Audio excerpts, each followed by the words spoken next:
kasi gagamitin na natin ni mama. Tinakas ko lang yung cellphone niya. Ito, yung naririnig nyo ngayon. Ito yan.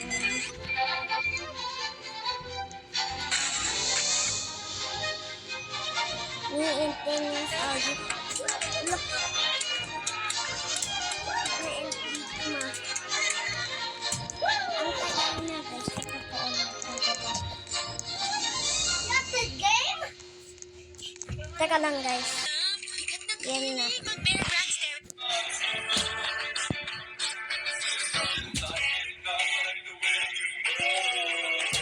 Eh, maliit naman. Yun naman malaki. Ano ba yun? Hina ng signal. So, ayan. Nanonood lang ako ng Tale of L. Shadow Play of L. Comment nyo nga guys kung magkapares lang ba si Tale of L at Tale of L. Bye na muna. Bye na. Malulubat na nga yun. Ito na muna i-charge. Naka-charge talaga yung power bank.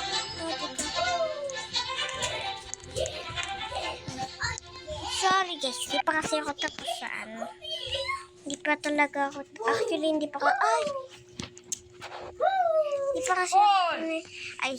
Kausapin mo doon ng mami mo. Hindi pa ako, nakapagpulit ng buhok. Ito na lang muna kasi ayoko na. So, ito na lang muna. And then, maghanap na lang muna ako ng set na ito.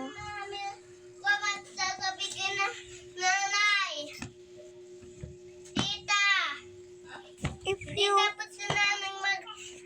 Sasabi kay Ay, nanay. dala sa ito. Tita! If you don't... Tita! Ano ba kayo?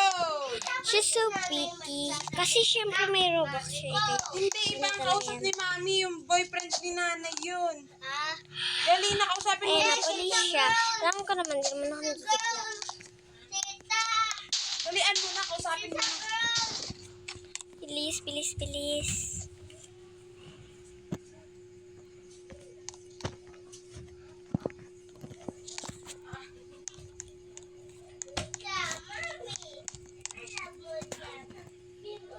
Sabi nila, tita na. So, ayun. Wala kasi tayong Robux.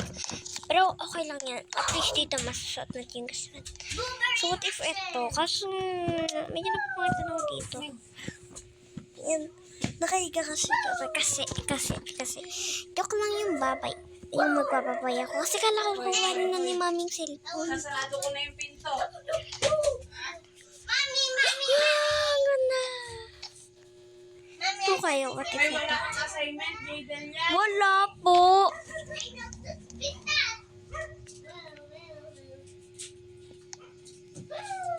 Yan, okay na yan.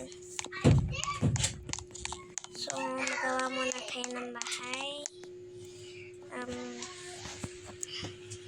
Then, ang pinipili ko talagang bahay, actually, teka lang katakbo guys. May part 2 pa kasi to, pero, sige, dahil kinukuha na ni mama. Try natin gawaan ng part ko.